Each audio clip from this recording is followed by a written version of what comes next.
मधुबनी जिले के खुटौना में आज शनिवार को राष्ट्रीय जनता दल राजद की एक अहम बैठक निरीक्षण भवन में आयोजित की गई। बैठक की अध्यक्षता पूर्व प्रखंड अध्यक्ष शरीफ अंसारी ने की, जबकि मुख्य अतिथि झंझारपुर प्रभारी और बिहार राज्य बाल श्रमिक आयोग के पूर्व अध्यक्ष डॉक्टर चक्रपाणी हिमांशु थे। बैठक में आगामी 24 जनवरी को भारत रत्न जननायक कर्पूरी ठाकुर के 101वीं जयंती समारोह की तैयारियों पर विचार विमर्श किया गया।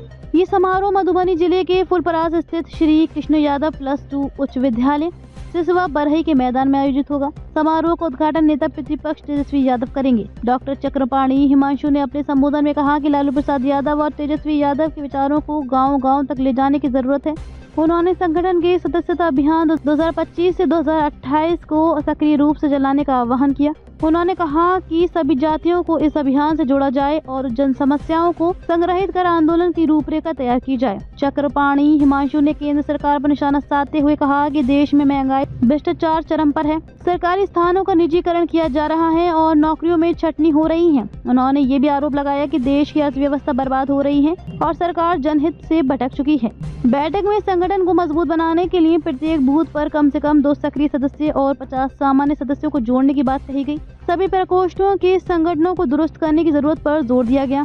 बैठक में प्रदेश महासचिव राम बहादुर यादव, जिला अध्यक्ष वीर बहादुर राय, झंझारपुर युवा अध्यक्ष रवि रंजन राजा सहित दर्जनों नेताओं और कार्यकर्ताओं ने अपने विचार रखे।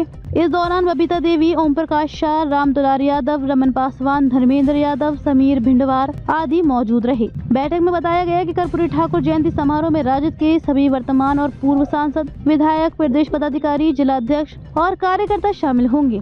संगठन इस समारोह को लेकर पूरी तरह से सक्रिय है। मधुबनी से संतोष मंडल की रिपोर्ट। वो राज्य मुख्यालय में जो है पटना में किया करती थी।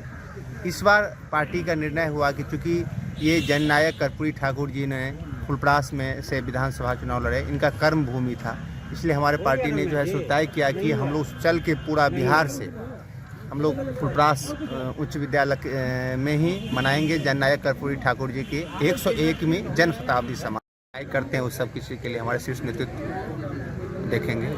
आदरणीय डॉक्टर चक्रपाणी हिमांशु बाबू ने बड़ी स्पष्टता से बताया कि मंगनीलाल मंडी जी का दिल पहले भी आरजेडी में था, है और रहेगा। और आने से इनको मंगनीलाल मंडल जी को पार्टी में आने से पार्टी ही बहुत मजबूत होगी। अति पिछड़ा दलित वोटों पे उनका पकड़ है। उनका जो है सो आना हम लोगों के लिए शुभ संकेत है आने वाले समय में। आज की बैठक का जो उद्देश्य था होगी, लेकिन इससे पहले हमारे संगठन की तैयारी हम लोग बड़ी जोर शोर से कर रहे हैं। और ये कर्पूरी जयंती के शुभ अवसर पर 24 तारीख को जो हमारे नेता आदरणीय श्री तेजस्वी प्रसाद यादव जी आ रहे हैं, वो हमारे मिथिलांचल और खासकर मधुबनी के लोग जो धन्य है कि उनके कर्म भूमि फुलपरास की धरती पर उनकी जयंती हम लोग मनाने जा रहे हैं। अच्छा, क्या कहना चाहेंगे? मंगनीलाल मंडल जी पार्टी में जुड़े हैं, तो ऐसे में जो है राजद के लिए ये कितना फायदा? आदरणीय मंगनीलाल मंडल जी हमारे दल के पुराने नेता रहे हैं, हमारे दल से और सांसद भी रहे हैं। और वह किन्हीं कारणों से वह दूसरे दल में चल गए थे, लेकिन उसका दिल और दिमाग राजद के प्रति ही था। हमेशा वह समाजवाद और धर्मनिरपेक्षता में विश्वास करते हैं और हमेशा उसका झंडा वो बुलंद रखते हैं। वो पुराने घर वापसी आए हैं, हम लोग उनको तहे दिल से स्वागत करते हैं और हमारा दल उनके आने से और मजबूत होगी। और यह आपको 25 के चुनाव में देखने को मिलेगा। हमारे युवा आइकॉन आदरणीय श्री तेजस्वी प्रसाद यादव जी के नेतृत्व में हम युवा जो काम कर रहे हैं उसका प्रतिफल आपको 25 के विधानसभा चुनाव में देखने को मिलेगा। अच्छा, बैठक के दौरान यह जो क्या ड्रामा कर रहे हैं, वो ड्रामा जनता जान चुकी है। और वह अगर मान लीजिए वह अगर हितैषी है दलित पिछड़ा को, तो 65% जो आरक्षण उन्हीं के नेतृत्व में, उन्हीं के मुख्यमंत्री रहते हुए आदरणीय श्री तेजस्वी यादव जी देने का काम किए थे। 65% जो सर्वे करा करके देने का काम किए थे, उसको कोर्ट के द्वारा भाजपा और जेडीयू के रंजिश से वो ख़त्म कर दिया गया। क्या जेडीयू के एक भी नेता की हिम्मत नहीं है इस पर एक शब्द बोलेंगे क्या कि क्यों ख़त्म किया गया? मैं आपके चैनल के माध्यम से खुला करना चाहता हूँ कि जो स्वर्ण का जो 10% आरक्षण था, उसको हम लोगों ने छूने का भी काम नहीं किया, क्योंकि उसको उसका भी रहे। और इधर का जो जिसकी हिस्सेदारी, जिसके जितनी आबादी उतनी हिस्सेदारी के अनुसार उसको मिलना चाहिए था, उसको बदल करके वह फिर पुनः 50% पर आ गया। यह सिर्फ दलित पिछड़ा को वोट लेना जानते हैं नीतीश कुमार, उसके हितैषी वो कभी नहीं हो सकते हैं और न है।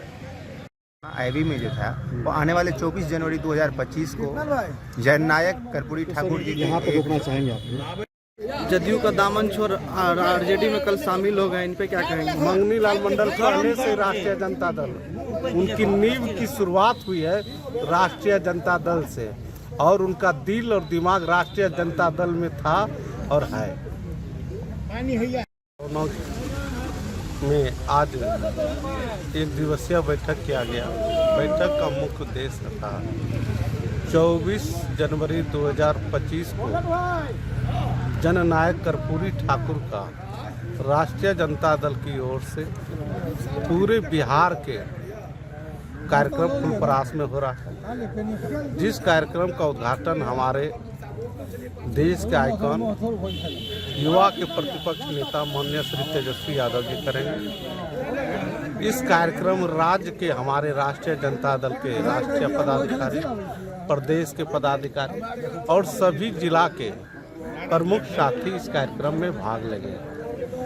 जननायक कर्पूरी ठाकुर जी की जयंती राष्ट्रीय जनता दल प्रत्येक साल बहुत धूमधाम हर्षोल्लास से मनाया जाता था, और राष्ट्रीय जनता दल का मानना है कर्पूरी ठाकुर जी व्यक्ति नहीं, वो विचार थे। कर्पूरी ठाकुर सदियों से वंचित लड़ने की वकालत करते थे, इसलिए आज हम लोगों का यहाँ पर बैठक हुआ है, और बैठक में हुआ है कि माननीय श्री लालू प्रसाद यादव, तेजस्वी यादव जी के विचारों को गांव-गांव ले जाना है, जननायक कर्पूरी ठाकुर जी की उपलब्धि को बताना है, और उनके बचे हुए कार्य को कैसे पूरा किया जाए इसको लेकर के है। साथ ही साथ राष्ट्रीय जनता दल लगातार केंद्र और राज्य सरकार की जो घोषणाओं की डपोरसंखी सरकार है, केवल जो घोषणाएं की जमीन पर नहीं उतरा है, उनके खिलाफ में शंखनाद करने का निर्णय लिया गया है। मोदी जी कहे थे मैं प्रत्येक साल 2 करोड़ नौजवानों की नौकरी देंगे, नौकरी देने के बदले उन्होंने छटनी करना प्रारंभ कर दिया। मोदी जी कहे थे सबके खाते में 15-15 लाख रुपया देंगे, वो भी उनका योजना हवा ही रह गया। उन्होंने कहा था कि हम जो है पूरा युद्ध स्तर पर किसानों के हित में 50% सब्सिडी देंगे, वो भी इनका जो हवाई हो गया। इन्होंने जो है डॉक्टर भीमराव अंबेडकर साहब के संविधान के साथ छेड़छाड़ किया जा रहा है, सरकारी संस्थानों को निजीकरण किया जा रहा है। निजीकरण न हो जाने से आरक्षण व्यवस्था खत्म हो जाएगी। साथ ही साथ इस देश की अर्थव्यवस्था भी जो है मोदी जी के कार्यकाल में चौपट हो गया। मोदी जी के कार्यकाल में सैकड़ों किसान अपने हित के किसानों के हित के उपज का उचित मूल्य के लिए दिल्ली के बॉर्डर पर शहीद हो गए। मोदी जी देखने तक नहीं गए।